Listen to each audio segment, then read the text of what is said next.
नमस्कार दोस्तों। क्या एक साधारण सा धूप का तिनका किसी इंसान की पूरी किस्मत बदल सकता है? क्या आपने कभी सुना है कि एक गरीब ब्राह्मण का दिया हुआ आशीर्वाद एक दिन दिव्य शक्ति बनकर राजकुमार की हर विपत्ति में उसका साथ निभाए? आखिर वह रहस्यमयी दुर्बा कौन थी जिसने राजकुमार को दो दो राज्यों का स्वामी बना दिया और फिर अचानक हमेशा के लिए गायब हो गई? आइए जानते हैं कैसे एक छोटा सा पुण्य कर्म समय आने पर जीवन का सबसे बड़ा वरदान बन जाता है।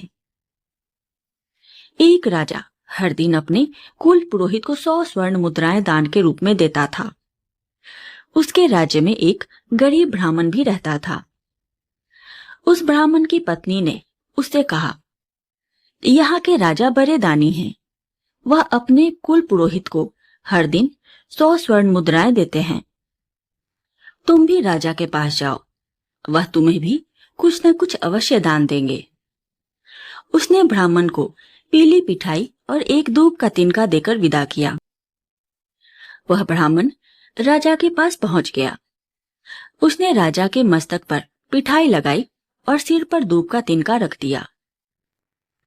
ब्राह्मण को देख राजा बोला, ब्राह्मण देव, आज मुझे कुल पुरोहित से पहले आपके दर्शन हुए, इसलिए कुल पुरोहित के बदले आज का दान मैं आपको ही दे रहा हूँ।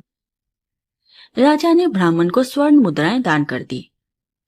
कुल पुरोहित को जब इस बात की भनक लगी तो वह आग बबूला हो गया।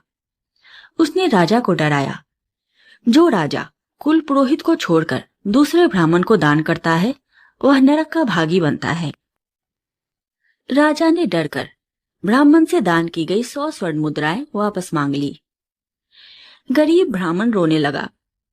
पास ही राजकुमार आदित्य खड़ा था। उसे ब्राह्मण पर दया आ गई। उसने अपनी ओर से उस ब्राह्मण को 100 स्वर्ण मुद्राएं भेंट कर दी।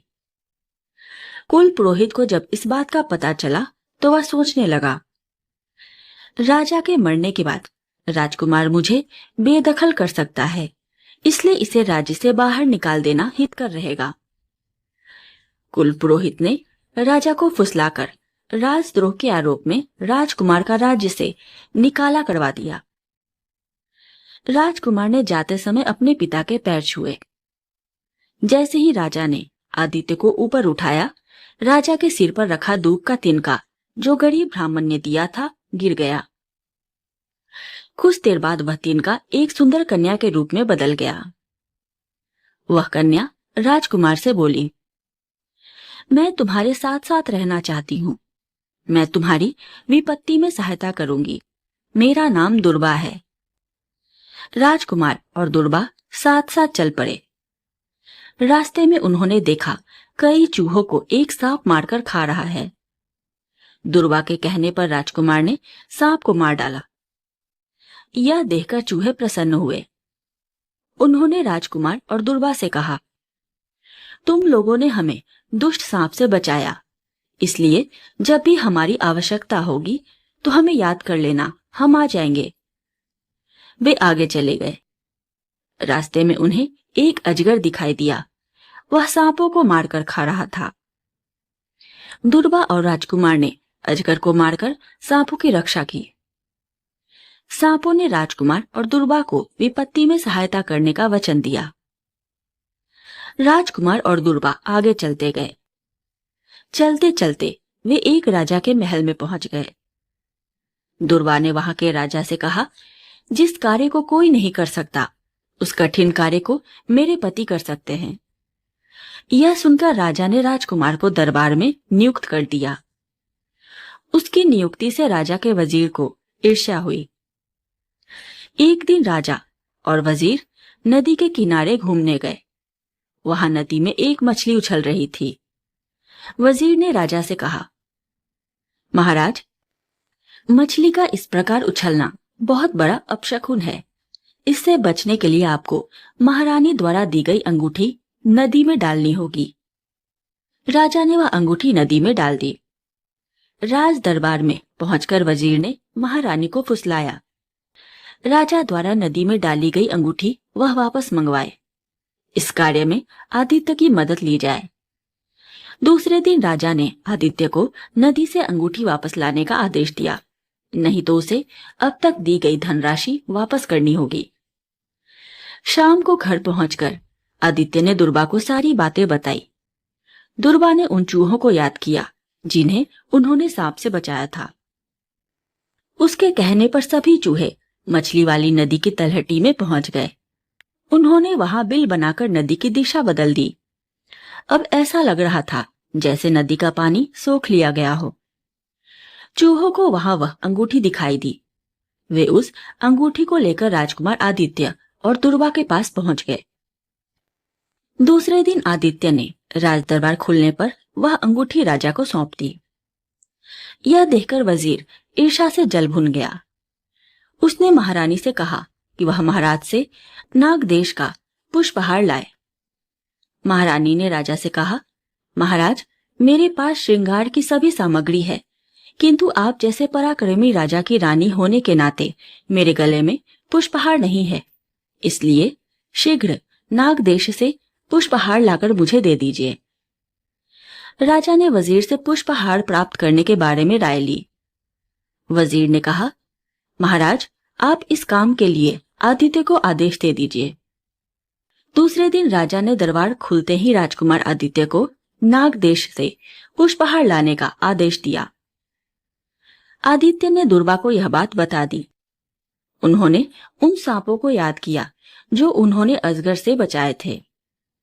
याद करते ही सारे सांप वहां पहुंच गए। दुर्वा ने आदित्य को उन सांपों के साथ नाग देश भेज दिया। जाते समय दुर्वा ने आदित्य से कहा, नाग देश का राजा सर्पराज तुम्हें एक नाग कन्या भी देगा, तुम निसंकोच उसे अपने साथ ले आना।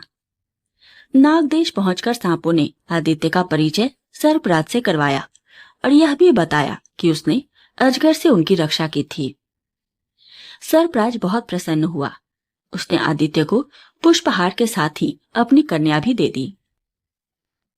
दूसरे दिन आदित्य के साथ दुर्वा भी राजमहल पहुंची। उसने राजा से कहा, महाराज, यह पुष्पहार अभी कच्चे हैं। यह पक्के तभी बनेंगे जब सरे दरबार वजीर को दंडित किया जाए। राजा ने वजीर को दंड दिया। वजीर ने आदित्य से क्षमा मांगी और भविष्य में उसे परेशान न करने का वचन दिया। राजा ने सोचा, जो काम आदित्य ने किए उन्हें और कोई नहीं कर सकता था। यदि मेरे बाद राजपाट आदित्य के नाम किया जाए तो बहुत अच्छा रहेगा। राजा की कोई संतान नहीं थी। राजा ने आदित्य को अपने पुत्र के रूप में स्वीकार कर सारा राजपाट उसके नाम कर दिया। दुर्वा सर्पकन्या और आदित्य को साथ लेकर आदित्य के पुराने घर गई। राजकुमार आदित्य को देखकर उसके वृद्ध माता पिता की आंखें भर आई।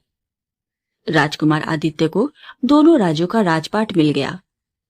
इस समय आदित्य उसी स्थान पर था जहां पर वर्षों पहले उसकी दुर्वा से मुलाकात हुई थी।